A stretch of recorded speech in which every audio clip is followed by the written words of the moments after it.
how do you look at this and how it has actually strengthened India's stance internationally? In Operation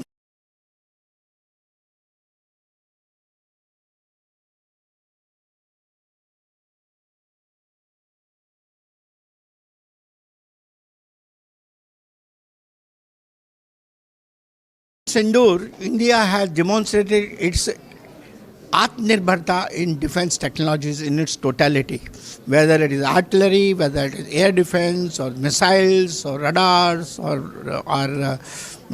drones, or long-range missiles. Everywhere, I think we have demonstrated to the world that India is self-reliant and having the capacity and capability to encounter any threat. The precision with which we are able to reach the targets in our enemy's territory shows the quality of our weapons. And the greatest thing today is, if you see, other than S-400, which was taken from Russia, I think all the missiles, LRSAM, MRSAM, Akash, and all the drones, all the fighter aircrafts, everything was indigenously produced in our country, designed, developed, manufactured. So India showcased in this particular vision our capacity and capability to encounter any threat from any direction. And this is a message to the world that don't underestimate. We are always there at the top. So you are part of the air defense technology development. And can you just recall what are the challenges you faced at that time and how we have come forward to be a very strong nation? Did you hear my talk? See, we have done the development of all these missile systems, whether they are air defense systems or strategic missiles or ballistic missile defense systems or long-range ballistic missiles like Agni, Prithvi and all that. All of them have been developed under serious, what is called missile technology control regimes. So every step we had to face challenges of non-availability of support from the international community. We did not get materials, we did not get components, we did not have various technologies which we wanted. And most of the countries were denying this. We were not part of the MTCR. So even our own very good friends also were not giving us technology because there was a group of that. Now, under the leadership of Dr. Kalam at that point in time, we found that let us use this non-availability of technology and control as an opportunity. And we then put all our resources together. We worked with our industries, we worked with our academic institutions, we worked with our national laboratories like CSIR labs and all other labs. And as a national mission, we launched how to become self-reliant and beating these control regimes which were there, which has enabled today that India in its weapon systems today is more than 70 to 80% indigenous. We depend on outside even today, but not because we can't do it here, because it is not cost effective.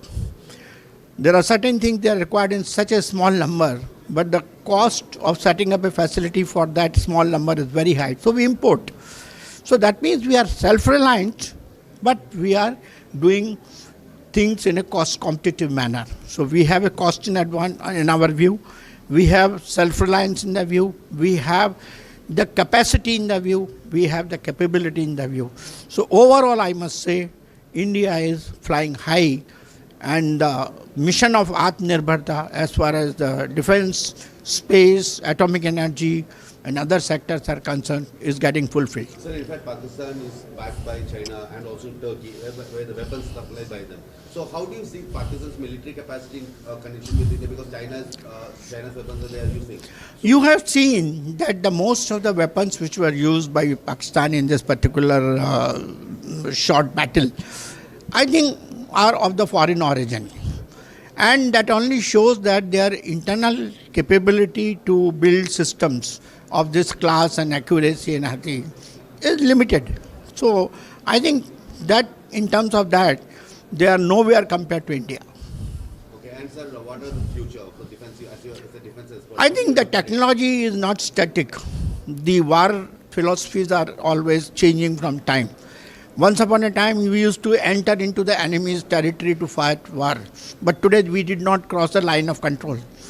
all our weapons were stand-off weapons, and we were reaching the targets inside the army in the enemy's territory. We were reaching that. So the complete complexion of warfare is changing.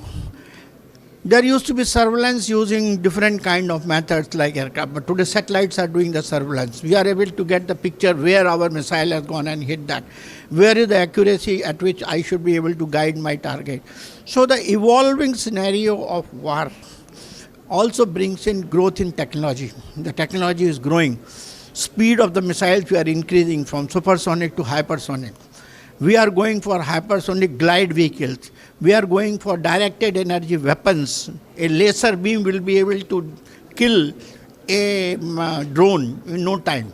And laser beam travels at the speed of light. So you can see in what a short time we can do the entire damage. So nobody has time to move. So such technologies are coming, and India has done wonderful work. In fact, our directed energy weapons are also getting ready. Our hypersonic missiles are also getting ready. Our maneuverable ballistic missile defense system, which under my guidance was developed in DRDO, is ready for deployment now. So I think we are abreast with the modern technology, but more can be done. It depends upon what is the demand. And demand, based upon demand, and the inputs we can put for that, we will be able to rise to the occasion. So just one last question on Niti Aayog, because it's one of the major vertical of Niti Aayog is to promote cooperative federalism. Like states like Kerala and Tamil Nadu has been crying, that the center is not listening to their financial demands. Even now this under PM Sri project, the education minister they are looking at the legal options of getting the fund of 1,500 crores. So how do you see this? Is Niti Aayog in that aspect? I just want to ask you one question. Why only few of those states where there is an opposition government have problem, whereas there is no problem with any other state? That means there is no such issue with respect to non-availability of funds or partiality that we are not giving. The funds are given to all. In fact, Niti Aayog travels to all states. I look after Andhra, I look after Telangana, both are opposition states. Earlier I used to look after Tamil Nadu also. I used to come. And I never faced that there is any partiality being done or anything.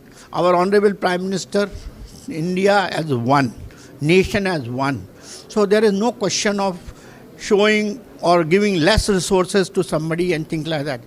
But there will be always ideological differences, and those ideological differences are sometimes colored by this kind of a statement. Okay. Thank you, sir.